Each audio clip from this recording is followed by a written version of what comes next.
जहाँ तक रहा गठबंधन का सवाल, तो उसका तो अंतिम संस्कार नीतीश कुमार ने पहले ही कर दिया। आदरणीय नरेंद्र मोदी जी से पहली बार मिला। प्रधानमंत्री जी के ऊपर निश्चित ही किसी दैवीय शक्ति की कृपा है।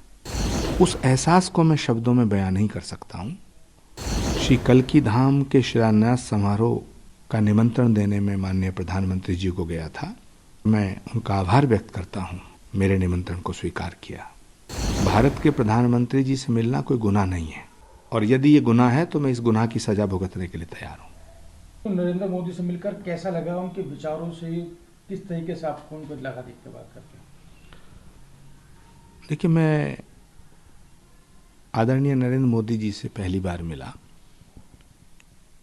और मुझे ये कहने में कतई संकोच नहीं है कि प्रधानमंत्री जी के ऊपर निश्चित ही किसी दैवीय शक्ति की कृपा है। जो अनुभूति मुझे उनसे मिलकर हुई है, उसके बाद मैं ये कह सकता हूँ कि वो एक दैवीय शक्ति के प्रतीक हैं। उस एहसास को मैं शब्दों में बयान नहीं कर सकता हूँ। उस एहसास को शब्दों में परिभाषित नहीं किया जा सकता है। गुरुजी, आपकी पहचान एक कांग्रेसी नेता के तौर पर होती है, किस तरीके से देखते हैं आपको फील्ड में? मेरी पहचान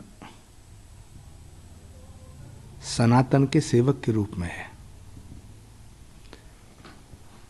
मैं भारत के साथ हूं और सनातन के साथ हूं, और सनातन वो धर्म है जो सत्य है, जो शाश्वत है। कल आपकी मुलाकात प्रधानमंत्री जी से हुई, क्या कहेंगे उस पर? श्री कल्की धाम के शिलान्यास समारोह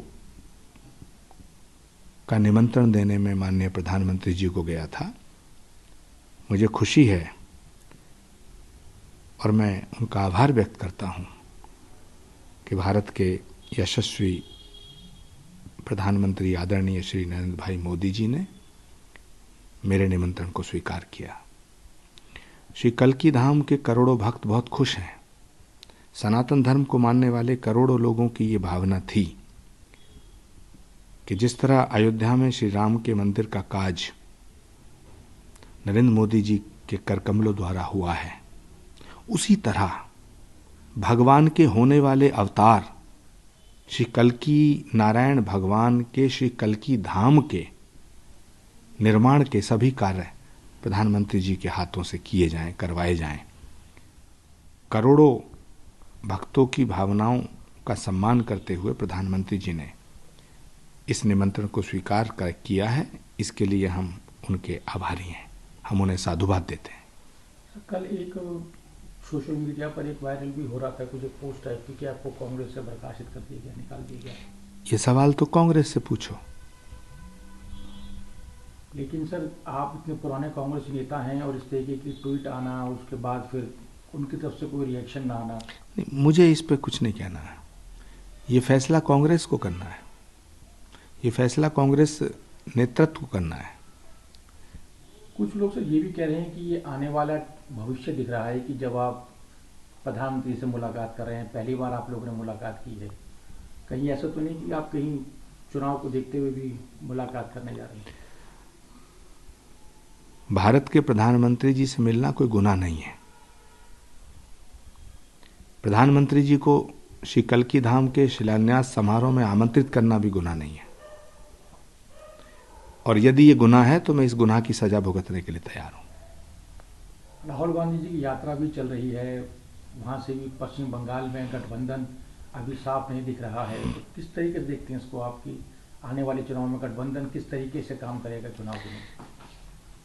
मैं आज इस पवित्र मौके पर, जहां हम सब लोग बड़े प्रसन्न हैं कि श्री कल्की धाम के मंदिर का शिलान्यास हो रहा है, माननीय प्रधानमंत्री जी ने हमारा निमंत्रण स्वीकार किया है, इतनी अच्छी अच्छी बातें, इतने अच्छे अच्छे पलों में किसी भी इस तरह की घटिया बात पर मैं चर्चा नहीं करना चाहता। जहां तक रहा गठबंधन का सवाल, तो उसका तो अंतिम संस्कार नीतीश कुमार ने पहले ही कर दिया।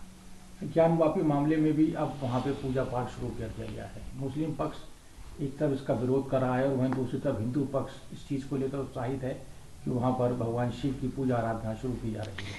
देखिए, हमारे शास्त्रों में एक सूत्र आता है, प्रत्यक्षम किम प्रमाणम। यानी प्रत्यक्ष को प्रमाण की आवश्यकता नहीं होती है। और भारत एक बहुत बड़ा लोकतांत्रिक देश है, यहाँ एक न्यायपालिका है, न्यायपालिका पे भरोसा करना चाहिए। जो फैसला न्यायपालिका करेगी उसका हमें सम्मान करना चाहिए, परेशानी काहे की है। हेमंत सोरेन को भी लगातार ईडी का नोटिस, गिरफ्तारी, उठापटक शुरू हो गई है, तो इस तरीके की जो हरकतें हैं वो कैसे देखते हैं उसको आप आने वाले चुनाव में? अब कहीं लूट खसोट होगी तो एजेंसियां काम तो करेंगी। आदिवासी होने का मतलब ये नहीं है कि करोड़ों रुपए को लूट करके अपना घर बन लिया जाए। आदिवासी होने का मतलब ये है कि भगवान बिरसा मुंडा के सिद्धांतों पे चला जाए। आदिवासी होने का मतलब ये नहीं है कि आप करोड़ों रुपए लूटेंगे और ईडी आपके घर नहीं जाएगी। ये कैसी राजनीति है इस देश में? क्या हम भ्रष्टाचार का समर्थन करेंगे? क्या भ्रष्टाचार का समर्थन किया जा सकता है? तो आप मानते हैं कि सही कदम ईडी का कि उनकी गिरफ्तारी को लेकर, और सरकार भी वहां बदलने जा रही है? मैं ये नहीं कहता ईडी सही है ईडी गलत है, मैं कहना चाहता हूं भ्रष्टाचार करना गलत है। और इस देश में अदालत है, कोर्ट है, न्यायपालिका है, उस पर फेथ कीजिएगा, उसका सम्मान कीजिएगा, भरोसा रखिएगा। अगर आप निर्दोष होंगे तो आप छूट जाएंगे, इसमें इतने हाय तौबा करने की क्या जरूरत है। लेकिन खामोखा जरा जरा सी बातों पे नरेंद्र मोदी को कोसते रहो, जरा जरा सी बातों पे ईडी को कोसो, जरा जरा सी बातों पे सीबीआई को कोसो। देश की एजेंसियों को क्यों कोसते हो भाई? राहुल गांधी जी को भी इंट्रोगेट किया था ईडी ने,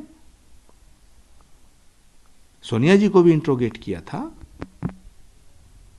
तो इसमें कौन सी आफत आ जाएगी है?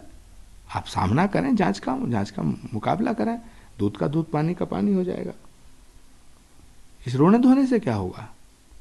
देश की जनता को बताएं कि आपने कुछ गलत नहीं किया तो आपको अदालत बरी करेगी, और अगर आपने लूट खसोट की है तो आप जेल में जाइए।